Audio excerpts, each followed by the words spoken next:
Halika't tingnan mo. Magandang araw ng Lunes, kapanalig. Kapistahan ngayon ni Apostol San Bartolome. Sister Rose agtarap po ng Daughters of St. Paul para sa mabuting balita. Tayo nang magnilay sa Ebanghelyo ayon kay San Juan.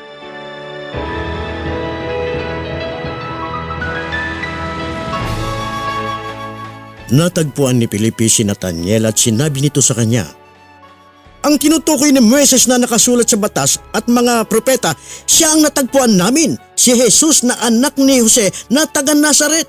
May mabuti bang galing sa Nazaret? Halika, tignan mo!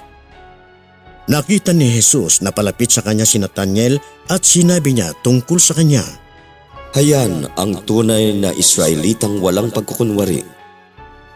"Paano mo ako nakilala?" Bago pa man tawagin ni Felipe, habang nasa ilalim ka ng puno ng igos, nakita na kita. "Rabi, ikaw ang anak ng Diyos. Ikaw ang hari ng Israel." Sinabi ko lang sa iyong nakita kita sa ilalim ng puno ng igos at naniniwala ka na? Higit pa sa mga ito ang makikita mo. Talagang sinasabi ko sa inyo, makikita ninyong nakabukas ang langit at panhik panaog sa anak ng tao ang mga anghel ng Diyos.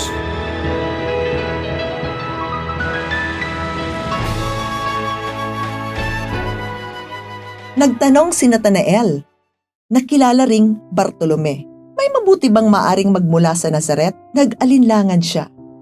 Hindi siya agad naniwala. Pero sa halip na makipagtalo, inanyayahan siya ni Felipe. "Halika, tingnan mo." Napakaganda ng aral na ito. Hindi nagsisimula sa katiyakan ang pananampalataya.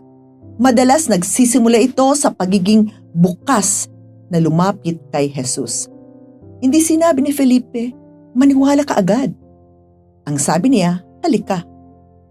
Hindi nakukuha sa pagkikipagtalo, kundi sa personal na karanasan ang tunay ng pagkilala kay Jesus.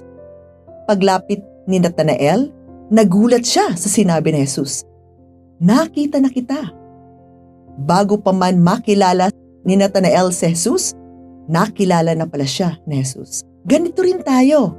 Minsan iniisip nating walang nakauunawa sa ating pinagdaraanan. May mga lihim tayong pagluha, mga takot na hindi masabi, at mga panalangin tayo lang ang nakakaalam. Ngunit, bago pa natin hanapin ang Diyos, kilala na niya tayo. Nakikita niya ang ating puso, ang ating mga sugat, ang ating mga pangarap. Sa kapistahan ni San Bartolome, tinatawag tayong maging tapat tulad niya. Sinabi ni Jesus na walang anumang pagkukunwari si Bartolome. Sa mundong punong-puno ng pagpapanggap at pagbuo ng magandang image, hinahanap ng Diyos ang isang pusong totoo. Hindi perpekto, ngunit tapat. At tulad ni San Bartolome, inaanyayahan tayong bigkasin rin natin. Kayo nga po ang anak ng Diyos. Hindi lamang sa salita, kundi sa paraan ng ating pamumuhay. Mga kapanalig, tanggapin natin ang paanyaya ni Felipe.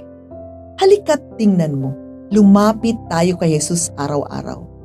Sapagkat kapag tunay natin siyang nakilala, matutuklasan nating mas matagal na pala niya tayong minahal, bago pa tayo nagsimulang magmahal sa Kanya.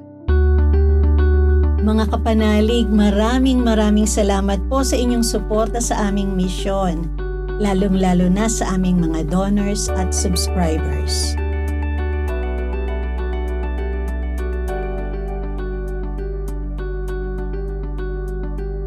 Subscribe, like, share, and follow po lines sa aming social media accounts. Patuloy po kaming humihingi ng inyong tulong upang maipagpatuloy ang programang ito. Maaari po ninyong ipadala ang inyong love offerings at donasyon sa aming donations channels. Ipadala rin po ninyo ang inyong mga intensyon at kahilingan at makakaasa kayo na isasama namin kayong lagi sa aming panalangin araw-araw. Ito pong muli si Sister Rose na nag-aanyaya sa inyong manalangin sa banal na Espiritu kasama ni San Agustin. Hingahan mo ako, O Espiritu Santo, nang lahat ng aking pag-iisip ay maging banal.